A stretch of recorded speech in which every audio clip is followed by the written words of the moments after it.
Hello everyone, David here back again to review another episode of Gotham, and this time it is for episode 17 entitled Red Hood, which I dare say might just be my favorite episode of the season. I can't believe I'm saying this, but I actually felt very entertained and very good about this episode when it wrapped up, because even though it does the same thing that Gotham always does, which is jumping back and forth between different stories, it felt not only just a little bit more focused than usual, but every story had something very intriguing and cool about it that made me want to keep going back to each story to figure out what was going on. And so far, Gotham hasn't been doing that at all until now. Let's go ahead and start off with the Red Hood gang, which is introduced in this episode. I'm going to preface that by saying what the producers have said about Joker's introduction into the show and how this last segment of the season is going to kick off the origin for the Joker. They said that they're going to introduce like 6 or 7 Joker-esque characters that could potentially become the Joker, and I think that the storyline with the Red Hood gang in this episode kind of emphasizes that, because the Red Hood gang is introduced but not intentionally. In fact, it's almost a bit of an accident, because this guy decides to put on a red hood just to give it a sense, give their bank robbery a sense of flair. And the rest of the gang is kind of surprised by the reaction of the public when he decides to throw out that money, thinking that it was kind of a kind gesture, even though it was simply just an act to get away. And from there, this guy has some delusions of grandeur, and that's where I thought, okay, maybe this guy might be the Joker, because he came off as eccentric, but at the same time entertaining and fun to watch. So I'm like, okay, cool, I'm digging this guy. You know, maybe this is one of those Joker characters that the producer said that they were gonna introduce to kind of throw you off and let you guess who's going to be the Joker, who's not. But then he gets shot, and then the other guy takes over, knowing that, you know, he's starting to get these ideas of becoming the leader because he has the Red Hood. So he's like, oh, I better kill this guy and take the Red Hood. Therefore, I can be in charge like I have been this whole time, because he was starting to defy him during the bank robberies. So he understood what was going on. So then he takes over, and then they start to turn on one another. And therefore, the legacy of the Red Hood was born. And from there on, maybe we'll actually get introduced to the Joker, because at the end of the episode, once all the actual gang members get taken out, this kid picks up the Red Hood, puts it on, and mimics a gun gesture. And from there on, you don't know where that mask will fall onto next. And that I thought was very interesting. And this gives meaning to something that Gordon said about how if the Red Hood is still around, the game could potentially live on forever. And if you guys are familiar with the comics, not only does it keep going for a long time, but this stems not only one villain, but also another that Batman has to go up against. And this also gives the show a sense of mystery, because I really do like the fact that the developers of the show are giving us these red herrings and these characters that could potentially become the Joker. Each one has a character trait that says, hey, this guy might be the Joker, he might not. Such as Jerome in the last episode, or one of the Red Hood members here, even that kid at the end.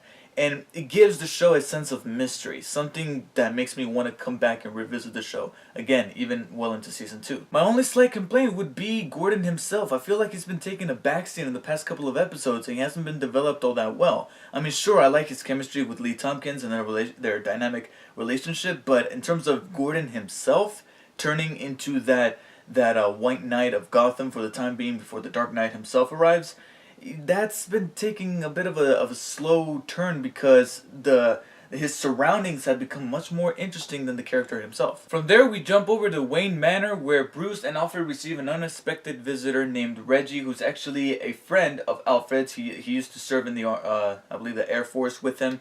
And this was a really cool character. Not only was he very fascinating, he had an interesting backstory and an interesting past that was tied in with Alfred, but he also came in to kind of knock some sense into Bruce, almost literally, by practicing fighting styles with him, but at the same time not holding back. You know, giving him a slightly subtle yet gruesome visual of what is to come. I mean, he lets him punch him, and then he starts bleeding, and even Bruce is gonna like, oh my god.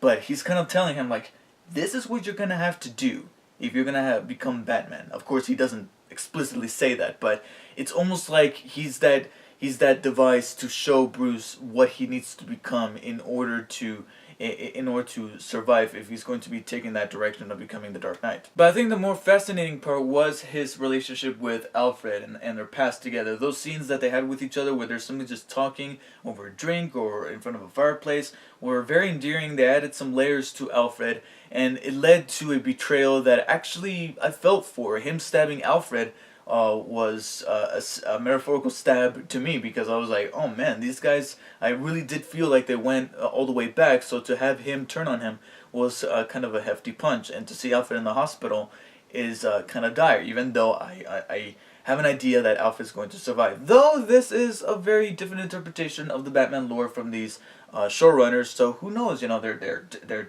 developing their own little origin with Joker, so whether or not Alfred survives or not is actually kind of up in the air, because they can take the story in different directions. They'll anger an awful lot of fans if Alfred does not survive to be able to raise Bruce into becoming Batman and then eventually talking him out of it, because that's what Alfred does. But it would be a very interesting curveball to see if Alfred not actually make it. However, my only slight gripe would be this guy's plan, because it is revealed at the end of the episode that he was working for the bad people over at Wayne Enterprises, the people that want Bruce Wayne out of the picture. And what exactly was his plan? Because it looked like he was stealing from them, but then he stabs Alfred. So what was his plan? To make noise, to make it seem like he was stealing, to lure Alfred down there and then stab him? Or what was his plan? I really hope that gets clarified in the next episode, because if it doesn't, it's going to seem a little dumb. Even the material with Fish Mooney this week left a humongous, eye-opening impression on me. That was terrible. Anyways, he meets up with the person temporarily in charge, who's this very strange-looking guy.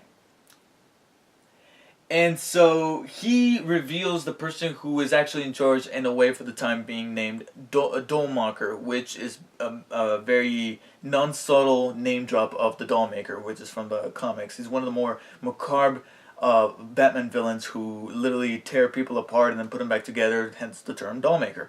And so he's the one responsible for this prison that is kind of harvesting these people for parts. And so Fish Mooney comes in there to kind of negotiate terms, or at least wait until the actual Dollmaker comes back to negotiate terms. Otherwise, she is not speaking. She's just going to go back to the basement. And I thought that the story was just going to keep on going in circles, because it just looked like we were, at the end of the whole thing, it looked like we were going to go back to where we started, which is her going back to the basement and just waiting and waiting and waiting and waiting. But then things take a turn that I was not expecting. My jaw just dropped. I was like, holy shit. First of all, this strange-looking man threatens to take her eyes and not let her escape, because he knows how much of an influence Fish Mooney could have down there to possibly even develop a uprising. So he intends to harvest her eyes, but Fish Mooney is not going to have it. She takes a spoon, gouges out one of her eyes. I don't know if she's going to do both, but she gouges out her left eye and just stomps on it in what could possibly be the most graphic scene in Gotham so far. I mean, what's with Batman lately? She gouges out her eye in a very graphic manner. Batman Arkham Knight is rated M.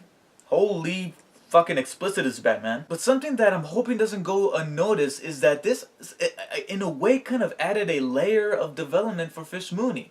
This kind of showed us how precious Fish Mooney's appearance is to her, to where she relies on that as a weapon. Something that another character said in this episode, but I felt like it came out of the wrong person. I felt like it should have came out of her. It would have made a whole lot more sense.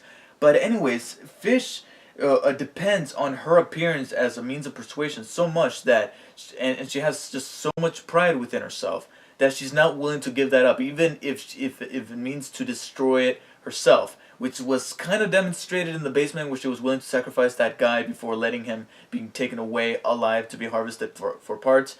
And of course, I do have my issues with that, because how is one guy is willing to die for her in the span of a week? Like, really? Okay.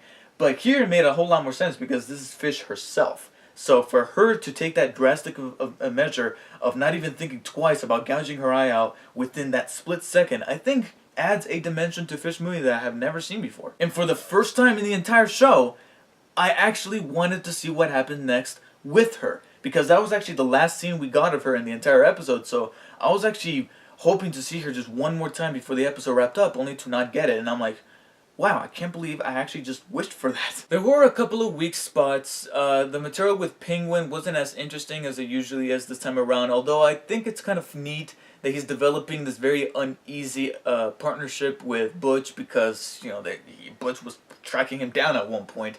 But here, they find some form of common ground, almost literally, and that is this club. Butch actually treasures this club because of how much work he put into it, so he doesn't really want to see it go up in flames, even if he has to work with Penguin. Plus, there's also that, like I said, uneasiness of not knowing whether or not Butch is going to double-cross him at any given moment, considering that huge smile he has on his face when he presents with him the booze that he used those cops to get. So, I'm looking forward to seeing where that goes, but for now, it didn't make for one of the most interesting things to happen with Penguin's storyline. And then we cut to this Barbara, who is very endearing towards the girls here, Selena, Kyle, and Ivy. And it looks like they're about to take off, but before they do, Barbara's willing to let go of some of her outfits to them because she realizes that, oh, they need different clothes or whatever, and she's trying to find a kindred spirit, because if she doesn't, she's going to find it in alcohol and possibly even in death. But just like with Penguin, it didn't really offer anything that interesting or new, except for that one zinger that Selena threw at Barbara at the end. That I was just like, oh yes, that was awesome. That was awesome. And that was saying, how did any of this work for you? The drinking, but also this little piece of advice that came out of Barbara Gordon, very uncharacter-like. Like, why is this coming out of Barbara? And she's saying how she should use her beauty to her advantage, and how she could use that as a weapon. And I'm like, first of all, why the hell is Barbara saying this? This is something that, like I said, should have been coming out of Fish Mooney. It makes sense for it to come out of Mooney. But for Barbara, okay, I don't buy it. I feel like this is shoehorned in. But then, like I said, it kind of balanced itself out by having Selena look back at her and be like, okay, how's it working for you? And I was like, yes, that is sweet. That was awesome. And I don't really have much else to say about this part except for that one sweet line delivered by Selena Kyle. So even though those particular bits in the episode could have easily been cut out, the rest of the episode actually had way more good than it even did bad. In fact, the bad things I practically forgot about, because I thought that this was one of the more entertaining episodes of Gotham so far, and possibly even my favorite. So for that, I give Red Hood a high 8 out of 10. It's probably the highest grade I've given an episode of Gotham so far, and I think it definitely deserves it. But if history of the show has shown us, I don't think that's gonna make for a good episode next week, because it's almost like the Star Trek movies or the Assassin's Creed games. You got one good, you got one bad, or two bad, and then good, back and forth, and that's something that I think Gotham has had a problem with from the beginning, and that is keeping a sense of momentum. But who knows? I might be wrong. In fact, I'm hoping I'm wrong. So thank you guys for watching. Let me know what you guys thought of this week's episode. Let me know what you guys think about this idea of the showrunners throwing you off about who might be the Joker. Do you think this is a good thing for the show? Do you think that it gives the show a sense of mystery and something that makes you want to keep watching? Because it does for me. And I'll see you guys next time. Take care.